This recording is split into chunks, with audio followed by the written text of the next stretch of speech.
Pinagpapasalamat ko sa Panginoon ang pagkakataon na makapiling po kayo muli. Ngunit gaya po ng sinabi ni Pastor Jess, ay montik na po kaming hindi matuloy. Kasi nung Thursday pa lang, medyo meron ng dinaramdam si Sister Marie. At sabi ko nga sa kanya, kung talagang hindi kakayanin ay tayo ay wag na lang tumuloy. Kasi para sa akin, siya yung priority ko kasi yung kalusugan niya ang mas mahalaga. So napakalaking opportunity nga na binigay ng Panginoon to be one of the anniversary speakers ng FEBC na naganap kahapon. Actually, last year pa nila ako iniimbitahan. But unfortunately, last year, meron na po akong previous schedule kaya natanggihan ko po sila. Pero etong taon ay nag-imbita na naman po sila kaya sabi ko nga, paunlakan ko ang imbitasyon ng FEBC. Kasi kung hindi po nyo nalalaman, ang laki po ng utang na loob ko rin sa FEBC dahil a few years ago, si Pastor Jonathan Mortiz, siya po ay isang papuri singer at isang matalik kong kaibigan na base na po siya sa Estados Unidos. Siya po ang nag-recommend na makasama po ako sa isa sa mga radio broadcasts ng FEBC.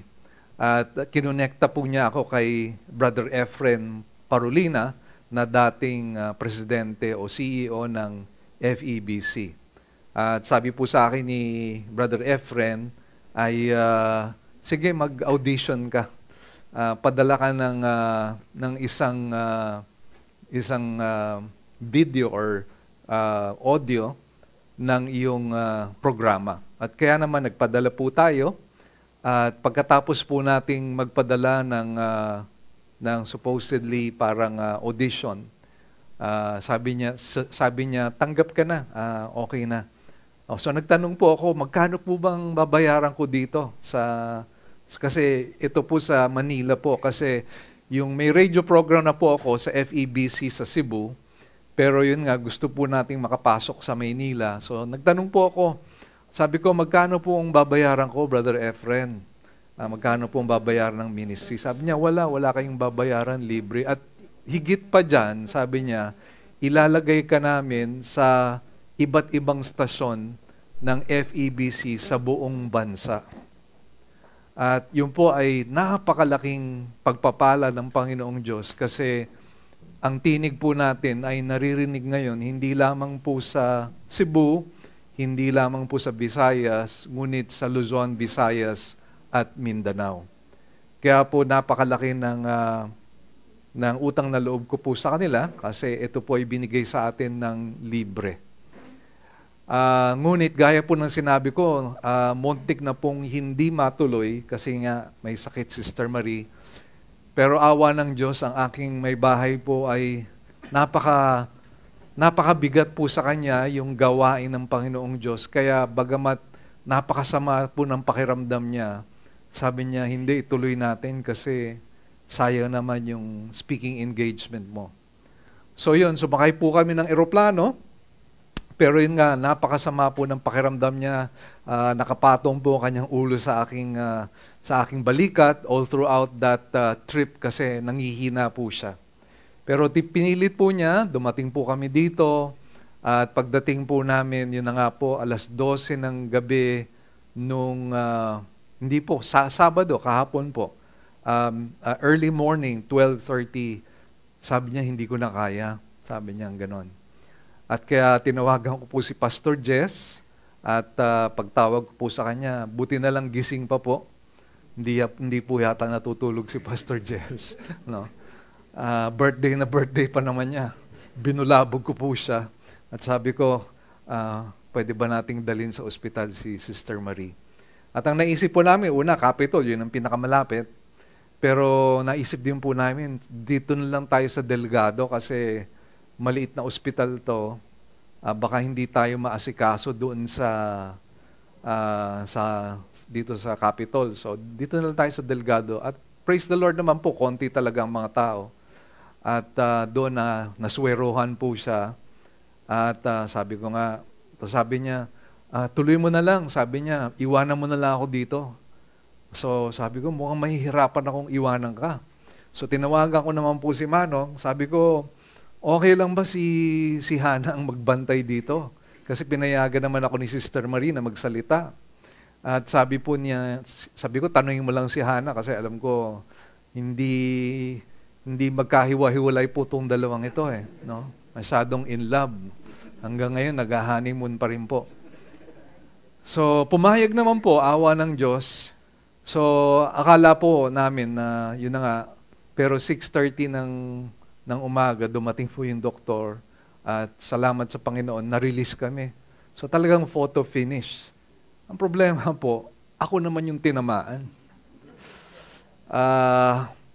Kaya nakabihis na po ako, magsasalita na po ako. Pero buti na lang, yung before sa akin po, medyo napadaldal. Kaya 5 beses po akong labas-pasok ng banyo bago po ako nakatoka doon sa aking preaching. So, pasalamat po na binigyan po siya ng pagkakataon ng delaying tactics, kumbaga. At yun na nga po, pagdating naman po, nung nagpipreach po ako, talagang medyo tuliro pa po ako. Hindi ko nga alam kung ano na yung pinagsasabi ko. Sabi ko, Panginoon, kawaan mo na lang mga tao. Dahil hindi ko alam kung ito po ay nakakaministeryo sa kanila. At salamat naman sa Panginoon na sabi po ni Sister Marie na ako po ay nakaministeryo. Pagkatapos po noon, pasok na naman ako sa banyo. Tapos sabi ko kay Manong, emergency. Pwede bang bilis-bilisan mo, balik tayo ng hotel. At yun nga, hanggang kahapon, hanggang ngayong umaga, medyo merong huling hirit pa rin po. Pero salamat sa Panginoon, sana hindi po pumutok. At dito ko po na-realize at pinaalala po ng Panginoong Diyos ang sinasabi ng Biblia sa Efeso Kapitulo 6, that our battle is not against flesh and blood, but against rulers, powers, and principalities in the heavenly places. Pag minsan po nakakalimutan po natin na meron po tayong kaaway. At yung kaaway po na yun ay hindi po natin nakikita, pero patuloy siyang kumikilos para pigilan ang gawain ng Panginoong Diyos. At yun po ang naranasan po namin ni Sister Marie kahapon, na pilit na pinipigilan ang gawain ng Panginoong Diyos. Kaya nga, photo finish po talaga ang nangyari kahapon, maging ngayong araw na ito, ito po ay isang photo finish. At sabi ko nga, siguro yung mensahe ng Panginoong Diyos ay tunay na napakahalaga. Dahilan sa bakit naman po ako pipigilan ng Panginoong, hindi ng Panginoong Diyos, ni Satanas. Bakit po niya ako pipigilan kung hindi napakahalaga ng mensahe ng Panginoon? At kung titingnan po natin yung babasahin po natin ngayon, mukhang napakasimple po ng mensahe. Ngunit ito po ay isang mensahe na nakapagliligtas sa kaluluwa ng mga tao. At kung meron pong isang bagay na napakahalaga sa Panginoong Diyos, ayan po ay yung kaligtasan ng tao. Sabi nga po ng Biblia that He does not desire for anyone to perish. Hindi po kagustuhan ng Panginoong Diyos na ni isa man ay hindi mailigtas. Kagustuhan po ng Panginoong Diyos na makasama po natin siya sa kanyang kaharian. Kagustuhan po ng Panginoong Diyos na makapiling po natin siya sa kabuuan, hindi lamang po ng ating buhay dito sa lupa, ngunit doon po sa buhay na walang hanggan.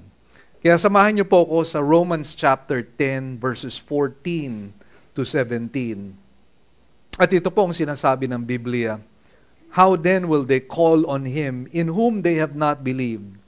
How will they believe in Him whom they have not heard? And how will they hear without a preacher? How will they preach unless they are sent? Just as it is written, how beautiful are the feet of those who bring good news of good things. However, they did not all heed the good news, for Isaiah says, Lord, who has believed our report? So faith comes from hearing, and hearing by the word of Christ. Pinamagatan po natin ang ating mensahe ngayong umaga, the fourfold chain that saves sinners. Samahan niyo ako sa isang panalangin po. Aming Amang Banal, kami po ay nagpupurit, nagpapasalamat sa pagkakataong ito na aming pagbulay-bulayan ang inyong salita. Ito po ay tunay na napakahalaga para sa aming lahat, Lord, dahil ibinibigay mo sa amin ang aming responsibilidad, ang aming main mission, Lord, sa aming mga buhay. At nawa, Panginoong Diyos, samahan po nyo ng banal na Espiritu ang aming mensahe ngayong umaga upang tunay po naming loobin at matandaan ang inyong salita. At ito po ay aming isabuhay. Panginoong Diyos, kaawaan niyo po ang inyong mga tao, kaawaan niyo rin po ako, inyong mensahero, upang matapos ko po ang mensaheng ito na wala pong pagpipigil sa gawain ng kaaway. At tinatalian po namin ang kaaway sa pagkakataong ito at amin po siyang itinataboy sa pangalan ni Jesus upang ang inyong kalooban ay matupad sa araw na ito. Kami po ay nagpupurit, nagpapasalamat sa pangalan ni Jesus. Amen at amen. Gaya po ng sinabi ni Pastor Jess, ako po ay natutuwa at nagagalak na binagyan po ko ng napakagandang pagkakataon ng Panginoong Diyos na makasama ko po ang mga iba't ibang church planters doon po sa North Carolina, kung saan naibahagi po natin ang ating kabigatan at ang mensahe ng Panginoong Diyos na tunay na napakahalaga. At na-meet po namin ang mga iba't ibang lahi. Meron pong galing sa Bhutan, meron pong galing sa Syria, sa Lebanon, sa India, Egypt, Korea, China, Iraq, Odom, no? At iba't ibang bahagi ng Middle East. At meron pa po kaming mga bansa na hindi po, hanggang ngayon nga, actually, ngayon ko lang pong narinig yung mga bansang yaon. At meron din po kami mga na-meet sa Vietnam at sa Laos. Tunay na pinagpala po kami ng Panginoong Diyos sa pagbabahagi po namin ng salita at maging Sister Marie ay nakapagbahagi din ng kanyang testimony bilang isang pastor's wife at gulat na gulat po kami na maraming pastor ang naministeryuhan. At sabi nga po nung isang pastor doon na galing sa Bhutan, sabi niya pagkatapos ng patutuon ni Sister Marie, sabi niya, when I go back home, I'm just going to love my wife, sabi po niya. And na-appreciate po niya yung kanyang wife dahil po sa patutuon ni Sister Marie. Kaya po, napakagandang pagpapala. At isang highlight po doon, yung pag-meet po namin sa isang tao, isang professor po, na ang pangalan po niya ay si Dr. Cambis. Si Dr. Cambis po ay isang professor sa Southeastern Seminary. Ito po ay bahagi ng SBC, Southern Baptist Convention. At sabi nga po niya, ako ay isang Baptist. Ang ibig sabihin po niya na bilang isang Baptist, cessationist po sila. In other words, hindi po sila masyadong naniniwala sa mga milagro ngayong mga panahong ito. Ngunit, siyempre, sabi po niya, bagamat Baptist ako, sabi niya, hindi naman po natin pwedeng ilagay sa kahon ang Panginoong Diyos. We cannot put God in a box, sabi po niya. Kaya naniniwala po siya na may mga pagkakataon na nagmimilagro ang Panginoong Diyos upang kausapin ang mga tao. At isa na po siya sa kinausap ng Panginoong Diyos. Kasi gaya po ng sinabi niya, pinag-aralan po niya ang Biblia, maging ang kanyang misis, inaral po nila ng inaral ang Biblia, hindi para matuto, hindi para makilala ang Panginoon, inaral po nila ang Biblia para wasakin po ito. Inaral po nila ang Biblia para meron po silang makitang mga butas sa Kristyanismo. At pag nakita po nila ang mga butas na ito po ay ipamumukha nila sa mga Kristiyano para patunayan na ang Kristyanismo ay pekeng reliyon. Kaya minsan po, ang nangyari po sa kanya, sa pag-aaral po niya, yung mga katanungan po niya sa buhay ay unti-unting nasasagot. At dito po, unti-unting nabuksan ang kanyang isipan, pero hindi pa po ang kanyang puso. Hanggang dumating po siya sa punto na sinabi niya sa Panginoon, ganito sa wikang Ingles, sabi po niya, God, at sabi po niya, pag nananalangin po daw siya sa Panginoon, nakayuko po ang kanyang ulo, tinataas po niya ang kanyang daliri, at sinasabi niya, Lord, if you are really real, show yourself to me. Yung mga ganong panalangin, napakadelikado po nun. Kasi pag sinagot po ng Panginoong Diyos, ibang klase sumagot ang Panginoon. At ang nangyari po ay nakapag-attend po siya sa isang gathering, nakagaya po nito. Hindi para sumamba sa Panginoong Diyos, but perhaps out of curiosity. At kasama po niya ang kanyang may bahay, pero doon po sinagot ng Panginoong Diyos ang kanyang panalangin. At biglang nagsalita ang Panginoon. Sabi sa wikang Ingles, you asked in your prayers that I would reveal myself to you. I am here. This was spoken in an audible voice. Parang ganito po. Tinig na naririnig po nyo ngayon. At nagulat po siya. At simula po sa araw na yon, ay ibinigay na po niya ang kanyang buhay sa Panginoong Hesukristo. Kaya nakapag-aral po siya sa Estados Unidos, naging isang tanyag na doktor at mangangaral ng salita ng Diyos. At sabi po niya, sa Iran ngayon, mas maraming converts ngayon ang Iran compared sa China. Which is nakakagulat po. Kasi alam po naman natin, ibang klase rin ang pagkilos ng Panginoong Diyos sa China. Samot-saring mga milagro ang nangyayari po sa China kung saan marami pong tao ang nahahakot para sa kaharian ng Panginoong Diyos. Kaya po, nagulat po ako sa sinabi po niya. Sabi niya, alam ba nyo kung bakit nangyayari ito? Alam ba nyo kung paano na-convert ang mga Muslim? Alam po nyo, napakahirap makipag-usap sa Muslim. Kasi naniniwala po sila na ang kanilang reliyon, ang tamang reliyon, na si Allah ang tunay na Diyos at hindi ang Panginoon natin. Kaya po, sabi po niya, itong nangyayari. Maraming mga taga-Iran ang nananaginip at doon sa kanilang panaginip, nagpapakilala ang Panginoong Hesukristo.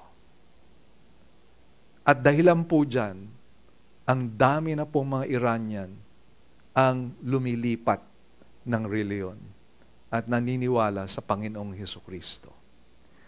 At tunay na napakaganda pong pakinggan at tunay na nakakagalak sa puso.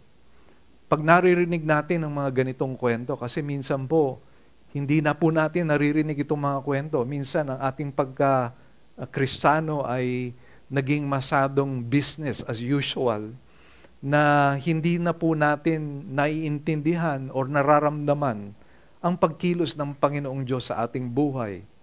Kaya napakalaga po minsan na marinig po natin yung mga patutuo ng iba't ibang lahi. Kasi doon po natin makikita na ang Panginoong Diyos ay patuloy na kumikilos sa buhay ng mga tao. At dito po natin nakikita ang kanyang tanyag na pag-ibig at pagmamahal sa sanlibutan. At gaya po ng sinabi ko, ang Panginoong Diyos, kaya po niyang gawin yan.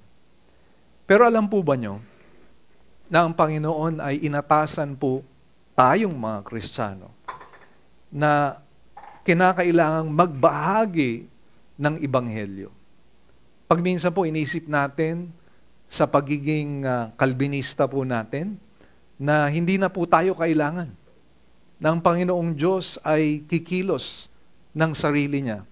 Kasi sabi nga naman po sa Efeso Kapitulo 1, that God has predestined, God has chosen, God has elected some to become His own children.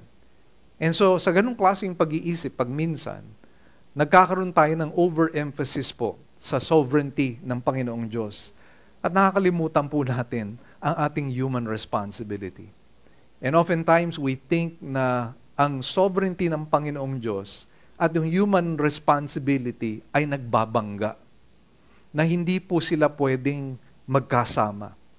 Parang iniisip po natin siya ay parang tubig at langis. Hindi mo pwedeng pagsamahin. Ngunit mga kapatid, wag po nating isipin yon. Kasi ginagamit po tayo ng Panginoong Diyos. God can use Himself. I mean, He does not need us. Hindi po tayo kailangan ng Panginoong Diyos. But He has chosen us to become His partners in His work. At napakagandang pribileyo at pagkakataon para sa atin upang tayo po ay makasama sa gawain ng Panginoong Diyos. Pag minsan po, hindi po natin nakikita yung kahalagahan po noon. Gaya po ng sinabi ko, hindi po tayo kailangan ng Diyos. In fact, pag tinignan po natin ang aklat ng Revelation, makikita po natin, for the very first time in the history of mankind, gagamitin po niya ang isang anghel para magbahagi ng ebanghelyo. Ito po ay mangyayari sa tribulation period. At gagamitin po niya ang anghel na ito. But again, while God can reveal Himself and while He can use an angel, God has chosen us to be His primary partners in the work of the gospel. Huwag po nating kalimutan yan.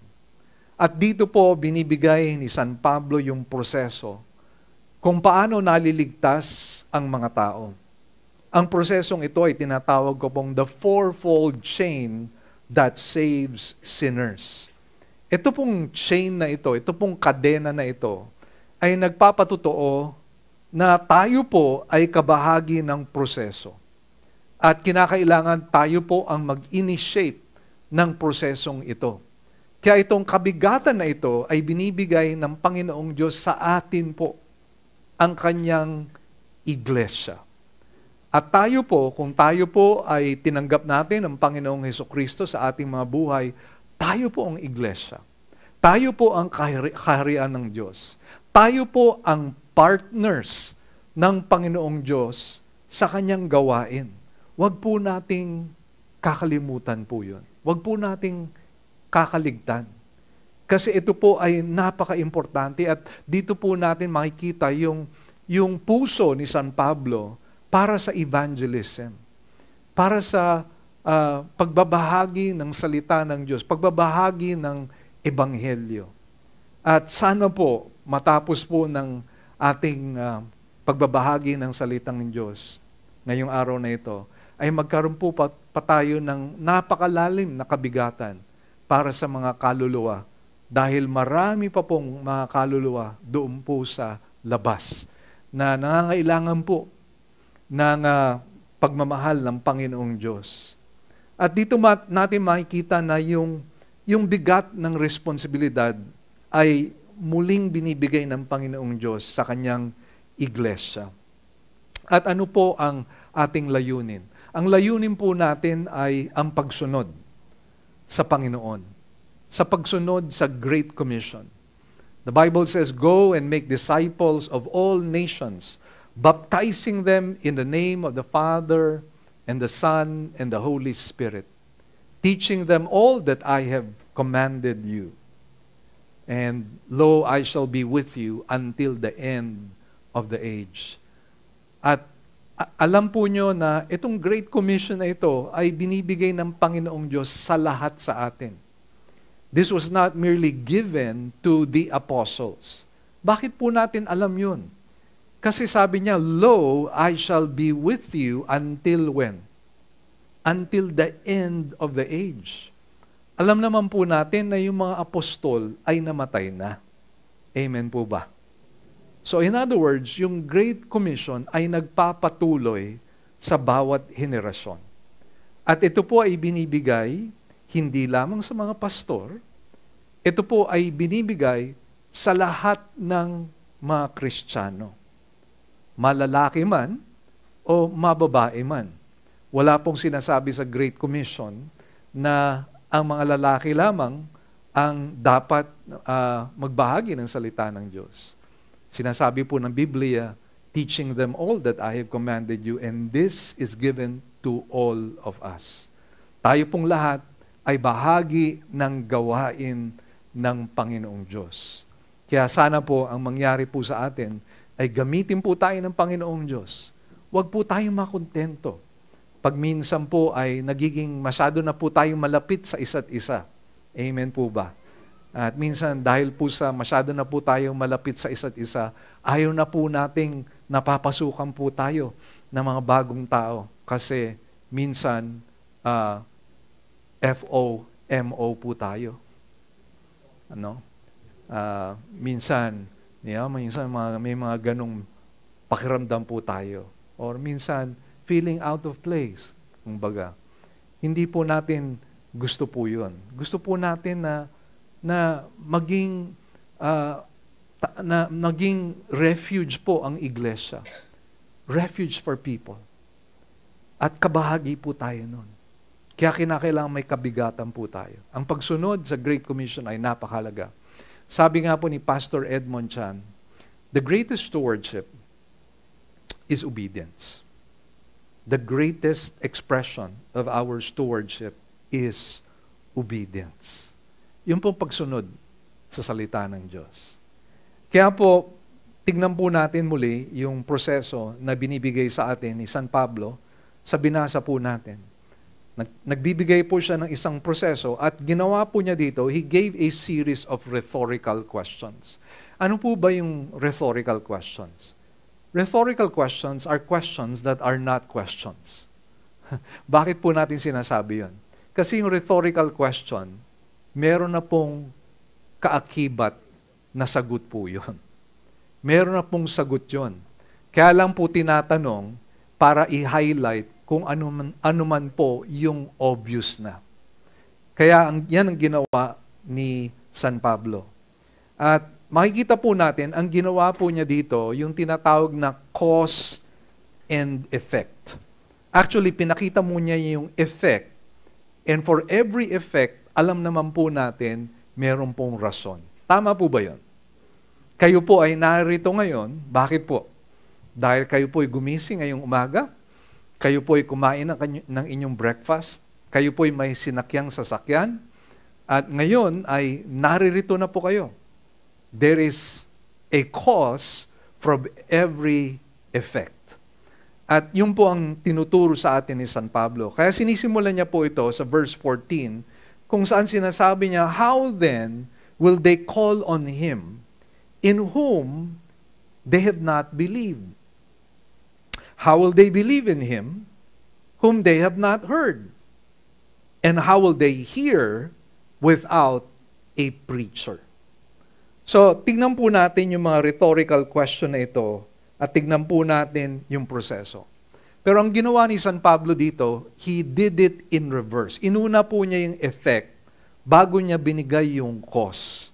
At iniisip ko nga, bakit ba ginawa ni San Pablo yon?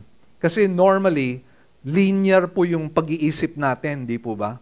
Gusto po natin 1, 2, 3, 4. Ang ginawa po ni San Pablo, ginawa niyang 4, 3, 2, 1.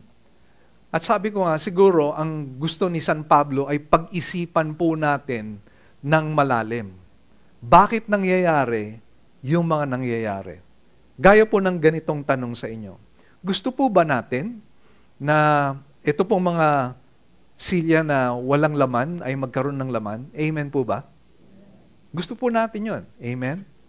Pero para mangyari po yun, kinakailangan makita po muna natin, paano ba mangyayari ito? Kinakailangan balikan po natin yung rason, yung cause. bago po natin malaman, bago mangyari yung epektong gusto natin. Kasi yung problema minsan sa atin, gusto po natin yung epekto na walang cause. Siguro mahalin tulad po natin yung pag-iisip ng isang Pinoy, yung one tamad, no? Na gusto na lamang ibuka ang kanyang bibig at merong tutulo o dadaloy na pagpapala. Hindi po mangyayari yon. Amen po ba? Of course, kaya magmilagro ng Panginoong Diyos, gaya ng sinabi ko. Pero gaya rin ng sinabi ko, mga kapatid, ginagamit ng Panginoong Diyos tayo. Kaya kinakailangan magpagamit po tayo sa Panginoon. Ito pong katanungan ko sa inyo. Gusto po ba ninyong magpagamit sa Panginoon? Napakahina po. Parang hindi po ako kumbinsido. No? Gusto po ba niyong magpagamit sa Panginoon? Amen. Amen. Ayan. No? Medyo gaganahan tayo para hindi pumutok. No? Pero sabi nga dito, how then will they call on Him in whom they have not believed? So yung fourth process, ito na po yung epekto. You need to call on the Lord Jesus to be saved. Hindi po mangyayari na maliligtas ka kung hindi ka tatawag sa Panginoong Diyos, kung hindi ka tatawag sa Panginoong Hesukristo. At ito po ang kaibahan sa mga tao na naririto ngayon at mga tao na nasa labas. Ang mga taong nasa labas ng iglesia ay hindi po tumatawag sa Panginoon. Maaring tumatawag sila para humingi ng mga bagay-bagay, pero hindi po sila tumatawag para isuko ang kanilang mga buhay sa Panginoong Hesukristo. Ang tinatawag po nating pagtawag dito, yung pagtawag sa Panginoon na para po tayo ay maligtas. At para po tayo maligtas at para tumawag po tayo sa Panginoon, kinakailangan maintindihan po natin yung layunin ng Panginoong Hesus kung bakit siya po ay pumunta dito po sa lupa. Kung bakit siya po ay naging nag-anyong tao at naging tao, kung bakit po siya naipanganak dito po sa sanlibutan. At gaya po ng sinabi niya, He came to seek and save the lost. Yun po ang gusto ng Panginoon. Yun po ang layunin ng Panginoong Diyos. That is His main mission sa Kanyang first coming. At minsan nakakalimutan po natin yun. Minsan iniisip po natin ang layunin ng Panginoong Diyos ay pagsamasamahin lamang po tayo at maging kontento po tayo sa isa't isa, mag-fellowship po tayo. At yan po ay lahat ay napakaganda. Napakagandang makasama po natin ang ating mga kapwa Kristiyano at maging magkakaibigan. Pero mga kapatid, wag po nating isipin na wala po tayong layunin. Wag po nating isipin na wala po tayong misyon. Meron po tayong misyon. At minsan ang kaaway po natin ay nilalayo po tayo doon sa ating layunin. Nilalayo po tayo sa ating mga misyon. Kaya po minsan nakakalimutan po natin. You know, Satan is the master of distraction. And there are way too many distractions in this world right now. Amen po? Social media being one. Alam po nyo, ang social media ay ginagamit ng Panginoong Diyos. At tayo rin naman po, ginagamit din po natin ang social media bilang isang platform sa pagbabahagi ng salita ng Diyos. But you know, social media in itself can be an idol. Social media in itself can be something that we worship.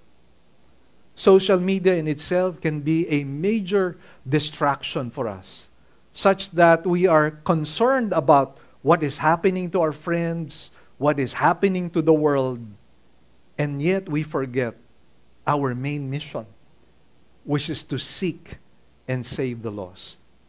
Sabi nga po ng Panginoon, as I have been sent, I am sending you. Wag po nating kalimutan yun. Tayo po ay ligtas na.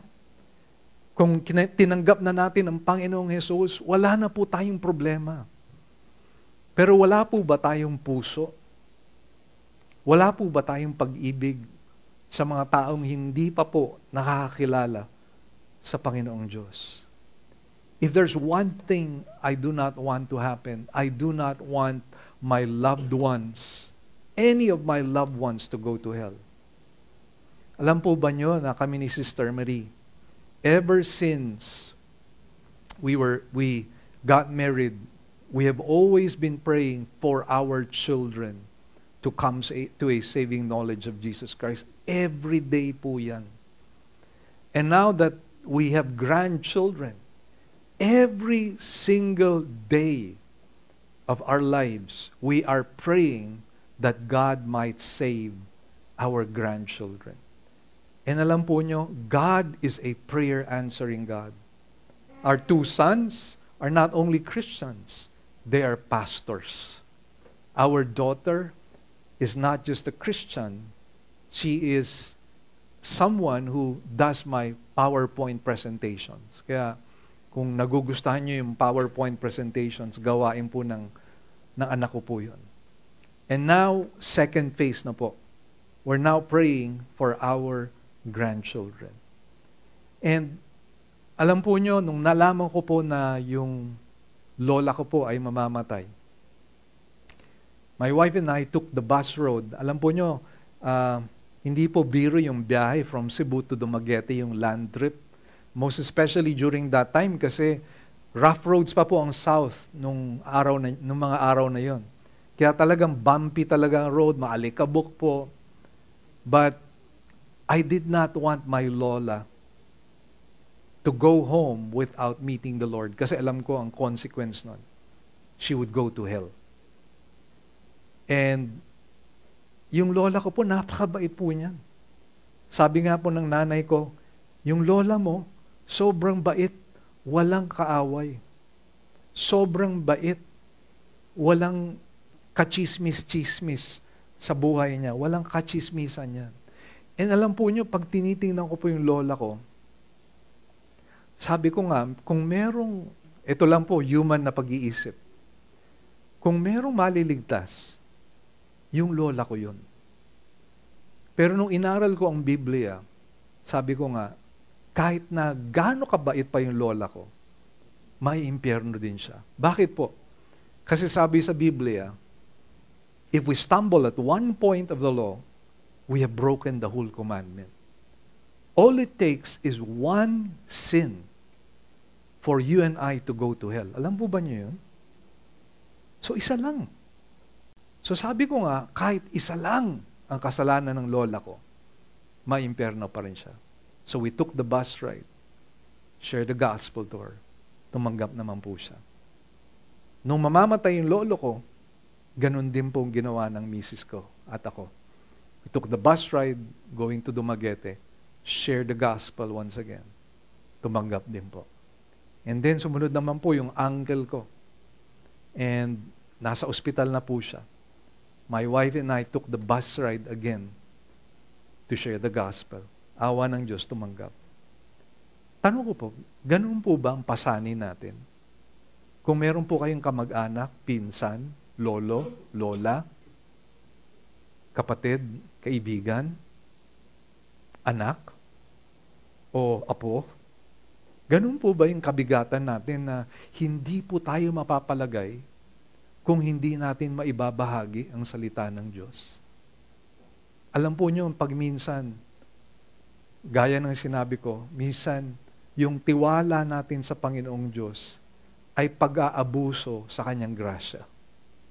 Sometimes we are abusing the doctrine of the sovereignty of God, that we have neglected our own human responsibility. And guess where that places us? We're saved, but we don't have rewards. We're saved, but we lose the blessing, the honor, the privilege of being able to share the gospel to people. Alam po nyo, sigurado naman po tayo na meron pong makikinig. Why do we know? Because Ephesians chapter 1 already tells us that God has elected, God has predestined, God has chosen people to be His children. So, what does that mean? By the way, Sabi ng Lord, even before the foundation of the world. So anong ibig sabihin nun? Siguradong may ligtas. Siguradong may tatanggap. And siguro sabihin po natin, gano'n naman pala eh. Kaya naman pala ng Panginoong Diyos eh. Itinalaga naman pala niya eh. Hindi na tayo kailangan. Tama po kayo. Pero ito nga sabi ni Mordecai kay Esther. Alala po niyo yung sinabi ni Mordecai? Sabi po niya kay Queen Esther, if you will not stand up to help your own people, God will raise up deliverance from another place. In other words, tama po. Gagawin pa rin ng Panginoong Diyos. Magliligtas pa rin po siya. Pero wala ka na. Hindi ka na kaakibat. Hindi ka nakatuwang. Hindi ka nakatulong. Wala kang silbi. Wala kang patutunguhan. Naging sayang ang iyong buhay. Naging sayang ang pagligtas ng Panginoong Diyos sa iyo in the sense of evangelism. And hindi po natin gusto yun. My whole life has been dedicated to the preaching of the gospel. Kaya naman po, nung yung dati pong iglesia na sinasamahan ko ay nagtuturo na lalayo na sa tinatawag na Great Commission. Sabi ko nga, kung ito ay lalayuan ng iglesia kung saan ako nagmula, ito na ang panahon para talikuran ko na ang iglesyang iyon. Mahal na mahal ko po yung iglesyang iyon. At mahal na mahal ko rin po yung pastor. In fact, masasabi ko po, he was my spiritual father kasi sa kanya ko po narinig ang ebanghelyo. And it was so sad na sa kanyang pagtuturo ay nilalayo na po niya kami doon sa layunin ng Great Commission. And I made the decision, as much as I loved the church, and as much as I loved my pastor, whom shall I choose? Do I choose man or do I choose God? Tanong ko po sa inyo yun. Sino po ang pipiliin natin? Diyos o tao? Huwag po nating kalimutan, ang Panginoong Hesukristo ang napako sa krus, hindi tao. Amen po ba? So kanino po tayo magiging loyal? Sa tao o sa Panginoong Jesus? Now that does not mean that we're not to be accountable. That does not mean to say that we are not to submit and obey our leaders. The Bible commands us in the book of Hebrews to submit and obey our leaders. But at the same time, given a choice between God and man, we always choose God. Amen po ba? And that is why, again, we need to choose the Lord. So again, people need to call on the Lord Jesus Christ to be saved. Pero, before that, the question is, how then will they call on Him whom they have not believed?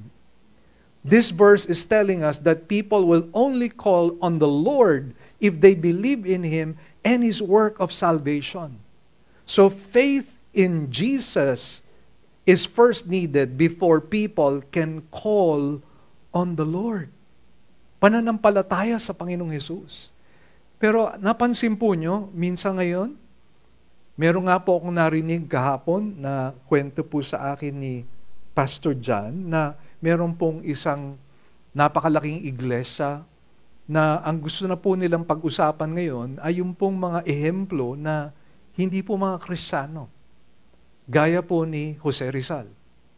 At sa isip-isip ko nga, siyempre bayani po natin si Jose Rizal. Siyempre meron po siyang mga naibigay sa ating bansa at kanyang itinaya, kanyang buhay para magkaroon po tayo ng kalayaan bilang isang lahi. Ngunit huwag po nating kalimutan that we can settle for better and not the best. We can never really choose the temporal over the eternal. And minsan po, ang problema po natin ay nakatutok na po ang ating mga isipan sa mga bagay-bagay na nakikita po natin. We are no longer focused on the things that are invisible. And let me just say this. The things that are invisible are more real than the things we see. Ulitin ko po yan. The things that are invisible are more real than the things we do not see. Well, gaya ng sinabi ko po, our battle is not against flesh and blood, but against rulers, powers, and principalities. Meron po tayong kaaway. Hindi po natin siya nakikita. Pero kung may kaaway, meron po tayong Diyos na hindi rin po natin nakikita. Pero siya po ay totoo. Kasi po, bagamat hindi natin nakikita ang Diyos, tayo po na nakikita natin ang bawat isa ay nilikha ng Panginoong Diyos. Kung hindi po sa Panginoon na invisible, wala po tayo. Amen po ba? Tayo po ay nilikha dahil sa Panginoong Diyos. That is why kinakailangan pag-usapan po natin ang Panginoon, hindi si Jose Rizal. Kinakailangan pag-usapan po natin ang gawain ng Panginoong Diyos. Hindi po yung wellness. Kinakailangan pag-usapan po natin yung ginawa ng Panginoong Diyos sa Kalbaryo. Hindi po yung pagpapalaki ng katawan. Hindi po yung pagiging malusog. Hindi po yung pagiging successful. At hindi po yung pagiging mayaman. Bakit po? Kasi sabi sa Biblia, what does it profit a man if he gains the whole world but loses his own soul? Alam po niyo, ang dami pong mayayaman. Bill Gates, Steve Jobs, sino pa? Elon Musk, and many others. Pagsama-samahin niyo po ang kanilang kapangyarihan at ang kanilang kayamanan at ibigay po niyo sa inyong sarili yon. Kahit makamit niyo ang lahat po noon, sabi pa rin ng Panginoon, what does it profit a man if he gains the whole world but loses his own soul? Wala pong gamit yun. That is why we need to believe in Jesus. What He did at the cross. Ang dahil pong tao ayaw na pag-usapan ang cross. Bakit po? Nakakasawa na. Puro na lang John 3:16. Puro na lang Jesus saves. Puro na lang ang Panginoon ang ating kaligtasan. Palagi na lang, I am the way, the truth, and the life. No one comes to the Father except through me. Palagi na lang, there is only one mediator between God and man, and that is the man, Christ Jesus. Wala na bang ibang dapat pag-usapan? Alam po niyo mga kapatid, marami pong dapat pag-usapan. Pero ang dapat pag-usapan muna natin, yung pinakamahalaga. Kasi yung pinakamahalaga, yung po yung fountainhead. Amen po ba? The fountainhead of all blessing. Bakit po tayo pinagpapala? Kaya po, makikita po niyo sa Biblia, maraming mga kataga na in Christ. Napansin po niyo? For example, yung pagpapala ng Panginoon Diyos na material. My God shall supply all your needs according to His riches and glory in Christ Jesus. So, maging yung provisions po natin, nakadugtong po yun sa relasyon natin sa Panginoon. Nakadugtong po yun sa gospel. Nakadugtong po yun sa ebanghelyo. Hindi nyo pwedeng paghiwalayin yun. Ang problema kasi ngayon, gusto po natin chill tayo. Gusto po natin cool tayo. Gusto po natin in tayo. Kaya ang ginagawa nating kawangis yung iglesia sa mundo. Kung ano ang mundo, ginagaya po natin. Bakit po? Kasi akala po natin na pagkawangis natin ang mundo, magugustuhan nila tayo. Actually, hindi nga mangyayari yun eh. Kasi darkness hates light. Amen po ba? So kahit anong gawin natin, hindi nila tayo magugustuhan. Maaring ngumiti sila sa atin, maaring batiin nila tayo, pero sa isip po nila, hindi po tayo chill. Sa isip po nila, hindi tayo cool. Sa isip nila, you're so baduy. No. Yun po yung iniisip nila sa atin. Kaya huwag na po tayong manggaya. Gawin po natin yung pinagagawa sa atin ng Panginoon. Paniwalaan natin yung dapat paniwalaan. Let us make the major things the major things. Let us not major on the minor and minor on the major. We have to understand ano po ba yung mga major things. And again, the question is, how will people call on the Lord? How will they believe in Him? Sabi nga dito, how will they believe in Him whom they have not heard? In other words, people will only believe when they have heard. This verse is telling us that before people arrive at faith, they first have to hear the message of salvation. And this is what verse 17 is telling us. Sabi dito, faith comes from hearing, and hearing, pakinggan niyo po ito ng maigi, the word of Christ. Hindi po sinabi dyan, the word of God. Sabi po, the word of Christ. Now, don't try to misquote me. I'm going to explain something. It's not saying the word of God, but the word of Christ. What this is really trying to do, it's highlighting the major message of the Bible. Kasi kung Biblia lang pag-uusapan, the Bible talks about everything. The Bible talks about how to have a successful marriage. Amen po ba? The Bible talks about how to be successful in life. Nasa Biblia po yun. Just study the book of Proverbs. The book of Proverbs will teach us how to be successful in life. It even teaches us how to have a blessed life. Ang dami pong tinuturo ng Biblia. The Bible teaches us how to be good children, how to be good parents. Ang dami po. Everything about life and living is found in the Bible. Kaya we cannot do without the Bible. But, let me just tell you, ito pong verse na ito, I'm just talking about verse 17. It's not talking about just the whole Bible, but the central message of the Bible. The Word of Christ. Ano po yun? It's the gospel. Gaya po na sinabi ko, let's make the major the major. Do not major on the minor. Anong nangyayari po sa atin?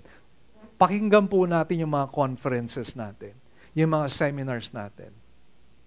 Ano po ang mga seminars natin? How to be a successful Christian businessman. Okay? How to be blessed in your life. Okay? How to have a life of wellness. No? Tapos may kaakibat pa yon. Do you not know that you are the temple of the Holy Spirit? Yeah. So, meron pang scripture. Now, again, we're not saying those things are not good. They're good, but they're very minor. Anong gagawin mo? Kung ang katawan mo ay kagaya ni Arnold Schwarzenegger, gaya ni Manong. Anong gagawin mo kung ganun ka kaganda ang katawan mo, pero wala ka namang kaligtasan? Hindi mo naman naiintindihan yung ebanghelyo. Hindi mo naman naiintindihan yung ginawa ng Panginoong Diyos sa'yo. What does that do for you? Amen po ba? Kaya, the Word of Christ, not just the Bible, but the word of Christ. And ang tanong naman ganito, but how will they hear without a preacher? So the second step is we need to hear the gospel message of a preacher. So the preaching of the word needs a preacher. In other words, a mouthpiece. Kailangan po ng bunganga. Ilan po dito ang may bunganga? No? Pwede pong pakitaas yung kamay. Yung po may mga bunganga. Praise the Lord. Kasi yung walang bunganga, hindi po natin pakakainin. No? Now, this does not refer to pastors or evangelists alone. Kasi yung Greek word na ginamit po dito is the Greek word keruso, which means to be a herald, to announce. It is not limited to proclamation from a pulpit. In fact, alam po ba nyo, tayong lahat po ay ministro ng Panginoong Diyos. Saan po natin makikita yon? Ephesians chapter 4. We are given the fourfold gift of God. We're given apostles, evangelists, prophets, and pastors, teachers. For what purpose? Ito po sabi sa Ephesians chapter 4. For the equipping of the saints for the work of service. In other words, ang gawain ko lamang po, ang gawain ni Pastor Jess at ang gawain ni Pastor John ay para kayo po ay ma-equip, para kayo po ang hahayo at gagawa ng gawain ng Panginoong Diyos. Amen po ba? Dito po yung classroom. Pero yung totoong battlefield, yung totoong vineyard, yung totoong harvest field po, hindi nangyayari dito. Amen po ba? Nangyayari po ito pag nasa opisina na kayo. Nangyayari po ito pag nandun na kayo sa classroom ninyo. Nangyayari po ito pag kayo ay nagtatrabaho. Pag kayo po ay nasa bus. At pag kayo po ay nasa parlor, nagpapaganda. Alam po ba nyo, Sister Marie, mayroong parlor ministry. Hindi po siya yung nagpa-parlor, no? Pero every time pupunta po siya ng parlor, naghahanap po siya ng opportunity para makabahagi ng salita ng Diyos. At ang dami na pong na-sharean ni Sister Marie. At pagkatapos niyang ma-sharean, nagbibigay po siya ng Biblia. Sabi ko nga, kung lahat ng mga tao, kung lahat ng mga Kristiyano, gaya ng misis ko, siguro marami na pong taong na-evangelize. Marami na po siguro mga tao ang lalapit sa Panginoon. But do you know that majority of Christians choose to be merely spectators and not participants? Minsan po, nakakahiya eh. Kilala po ba niyo si Kurt Tagalog? Sino po nakakilala kay Kurt Tagalog? Ay, hindi pala kayo Hindi pala kayo in. Oh, Kuya Kurt Tagalog. Sino mo na, taas niyo yung kamay niyo. Sino mo nakakilala? Baka nahihiya lang kayo. Oh, pakinggan niyo po yun. Kasi ito po isang Amerikano, ang ginagawa po niya, nagpupunta-punta siya sa iba't ibang kahit yung mga maliliit na restaurant.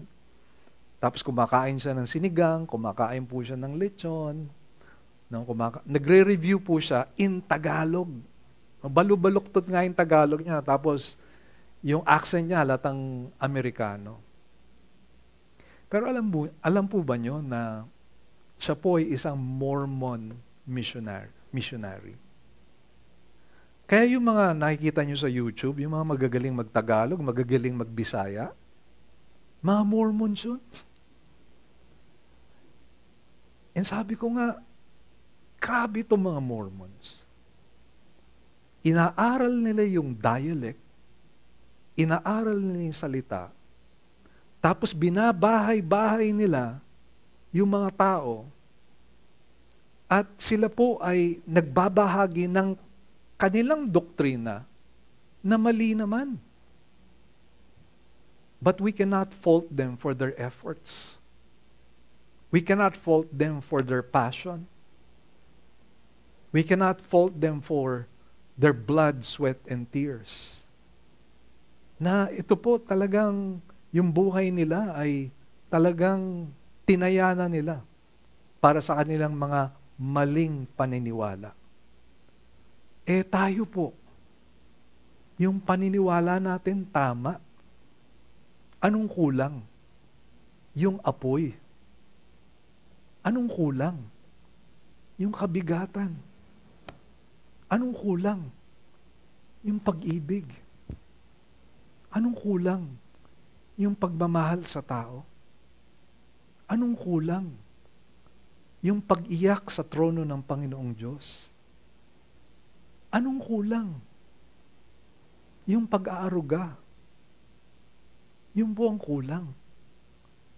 Minsan masyado po tayong concerned sa mga napakaliliit na mga bagay na wala namang saysay.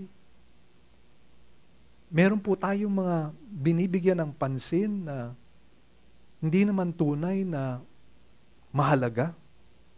O kung mahalaga man, hindi ganun kahalaga. Minsan nawala po tayo. Kaya nga sabi ko nga, Satan is the master of distraction. He distracts us from our main mission. He keeps us busy with things we're not supposed to be busy. And when our minds and our hearts are geared towards serving Him, He will do everything to impede us. Kaya nga po nagkakasakit-sakit na po kami ni Sister Marie. Just to be able to preach one message. Kaya sabi ko nga, Lord, just use the weakness of that message yesterday. Kasi honestly, I felt my preaching yesterday was one of my worst. Honestly. Parang pakiramdam ko, parang Lord, tuliro ako. Parang hindi ko alam kung anong pinagsasabi ko, Lord. But Lord, in the weakness of that message, sana gamitin mo, Panginoon. Sana magkaroon ng kabigatan ang mga tao. And I'm trusting that because Satan was hindering me so much, up to the last minute, siguro naman may saysay yung ginawa ko kahapon. Siguro naman may saysay yung ginagawa ko po ngayon. Amen po ba? So, balikan po natin, and this time, instead of 4, 3, 2, 1, gawin po natin 1, 2, 3, 4. The first is, therefore, send the preacher.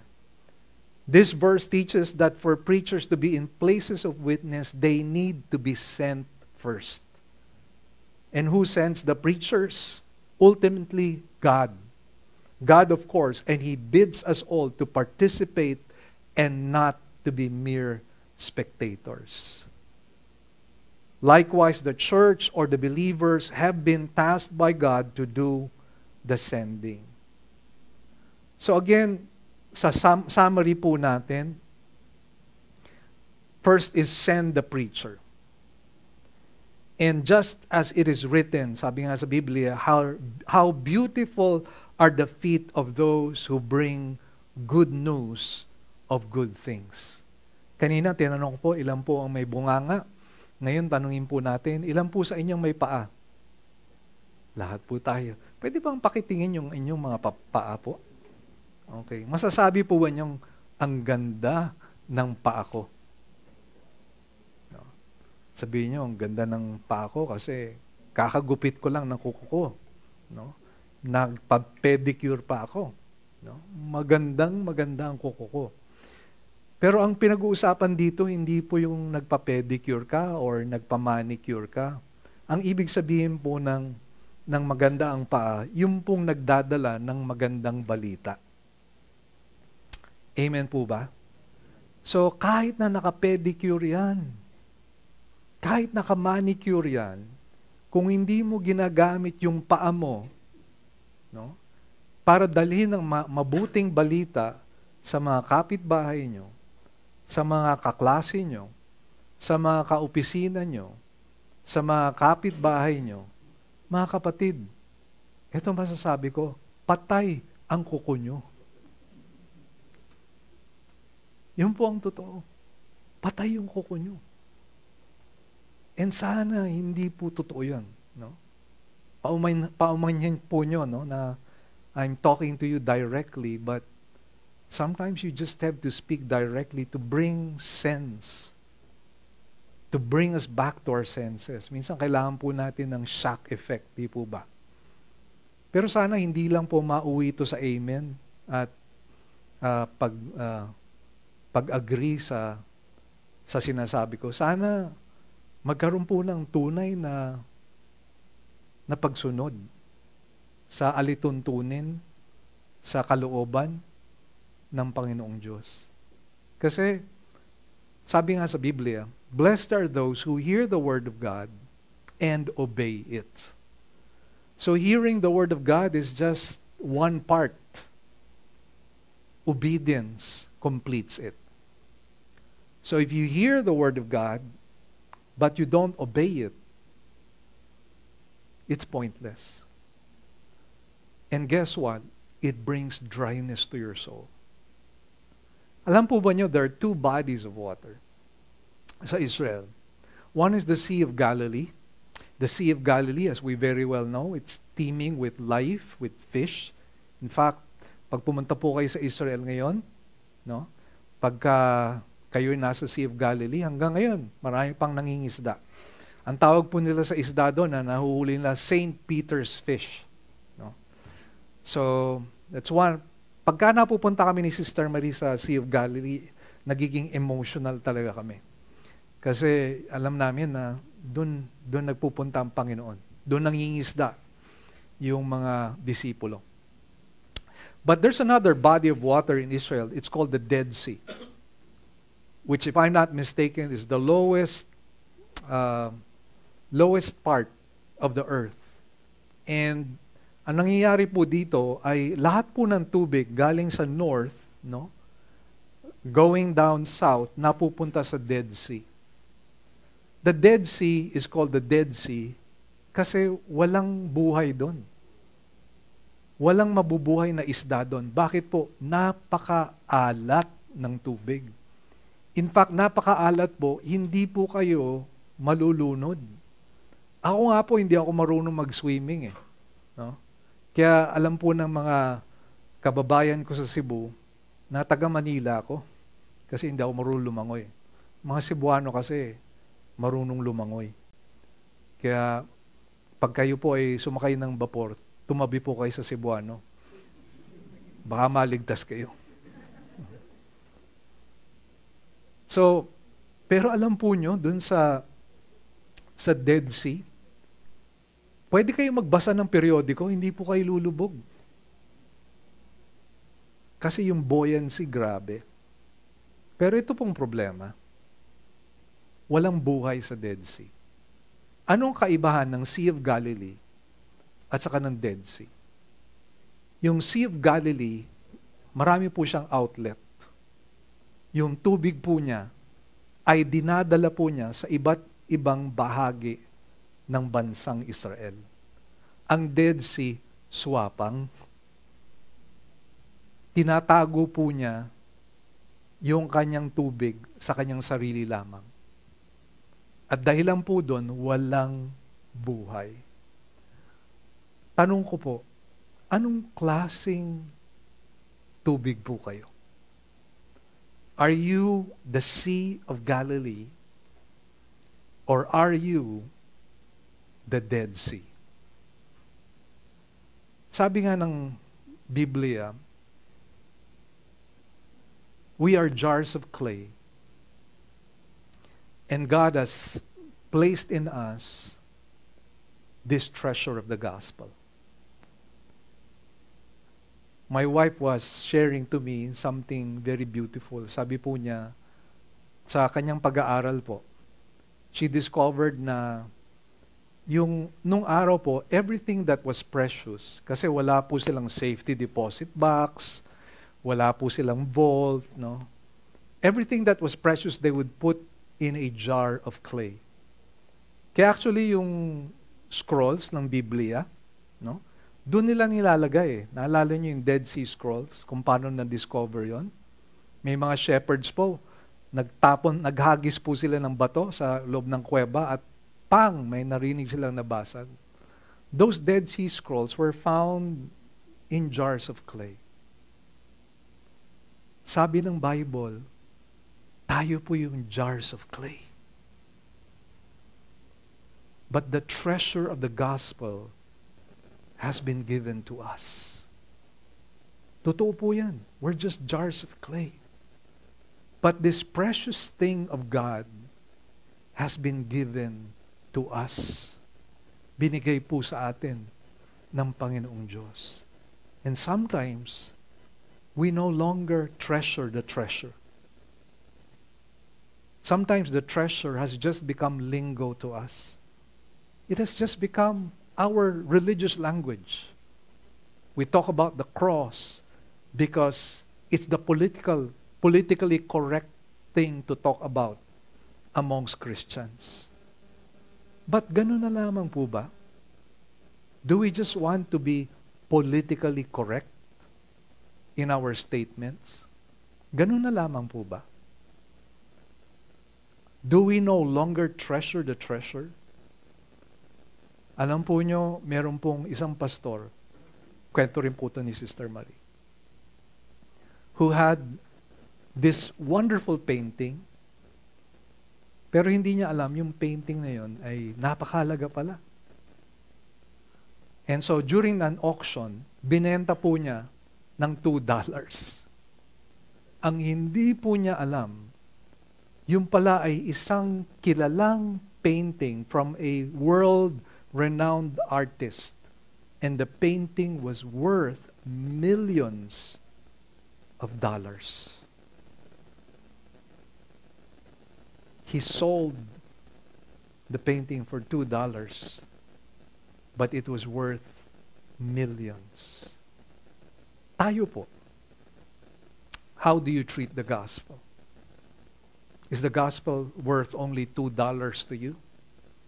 Or is it like that world-renowned painting worth millions of dollars?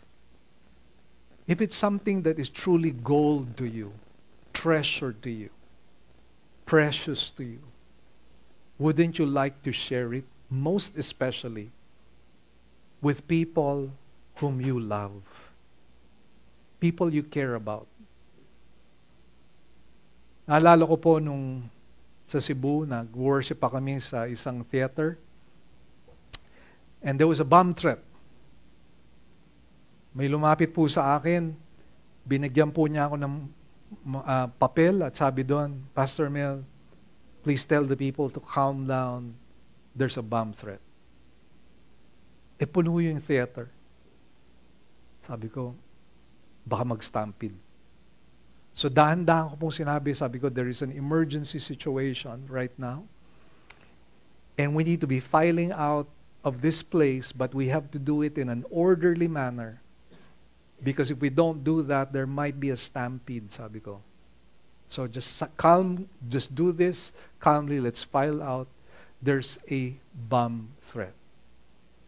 And salamat sa Panginoon because, I was calm, the people remained calm, and we slowly moved out of the theater. Pasok po yung SWAT, pasok po yung mga I think nagdala pa po sila ng mga sniffing dogs, only to find out it was a hoax. But my attitude was, better safe than sorry. Amen po ba? I would rather that we miss that service, if only to spare the lives of my people, of our people. Eh si Jesus, mga kapatid, that was a hoax. Si Jesus never shares a hoax. When he talks about hell, by the way, Jesus spoke about hell more than any preacher in the Bible. Why do you think he shares that? Because it's real. It's not something the human eye sees, but ito po ay totoo. Alam po nyo, humawak ka nga lang sa stove na mainit eh. Di ba, yung kamay mo, automatic. Hindi mo na pinag-iisipan eh. Di ba? Hindi mo na iniisip, aalisin ko ba ito? Hindi, instinct mo na yun eh. Di ba? And, mga kapatid, Jesus spoke about hell. Why? Because He wants people to be saved. The book of Ezekiel says, He does not desire the death of the wicked. He does not desire the death of the wicked. Kaya kung iniisip po natin yung Panginoong Diyos natin, every time may tinatapon sa impyerno, ha ha ha ha! Marami na sila nasusunog sa impyerno. Hindi po ganoon ang Panginoon natin. Ang Panginoon natin, nagdurugo ang puso. Bawat taong namamatay at nahuhulog sa impyerno. That is why, pag sinabi po nating beautiful feet, you need to have eagerness to share the gospel. Ang context po pala nito ay Isaiah 52 verse 7, na ang pangungusap ay yung pong liberation ng mga Israelita from Babylon. But let me just say this, there is a greater emancipation. There's greater freedom in the gospel. There's greater freedom when you become a son or a daughter of God. Second step here, the gospel message of a preacher, you are the preacher. Number 3, believe when you have heard. Sinners cannot be saved apart from the word of God, specifically the word of Christ.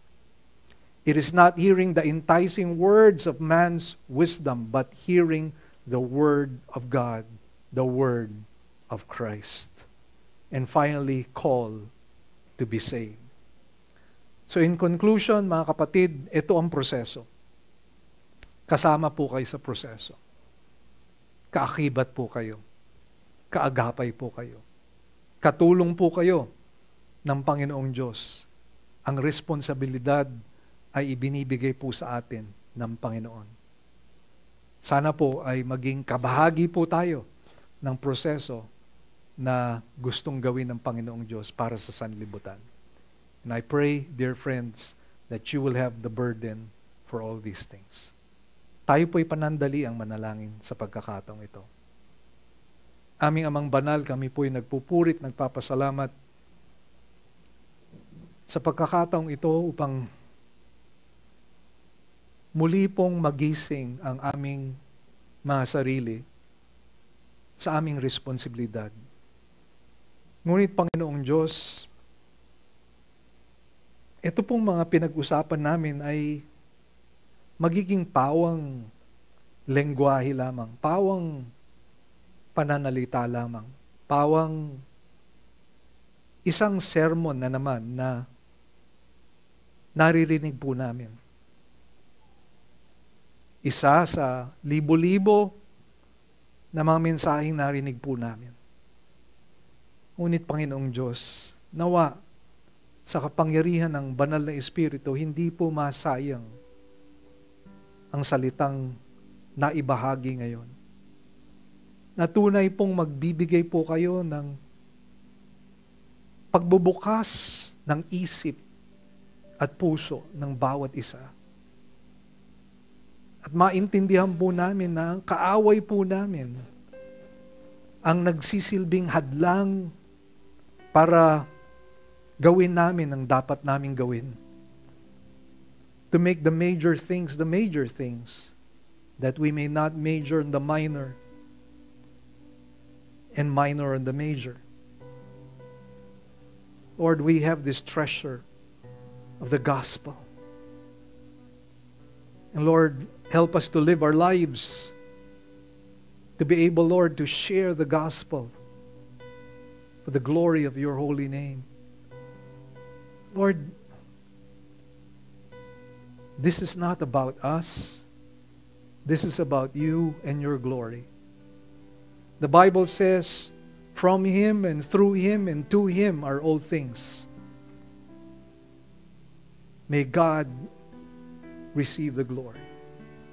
And that is our prayer, O Father. That our time together will not go to waste, but let it be that we will see souls being joined to your church, even this church, O God. May we not seek to bring the saved or seek the saved. If they come, they're welcome, Lord. But Lord, may we seek the lost. Those who have not heard. Those who do not have your life. Those we are not sure if they are truly believers. Sila po ang maging mission po namin. Lord, we will trust you and believe that your work is already in place. That the Spirit of God will not give rest to us until we lay hold of that which we are responsible. Lord, whatever this sermon has achieved, we will give you back the glory, the praises, and thanks. In Jesus' blessed name we pray. Amen.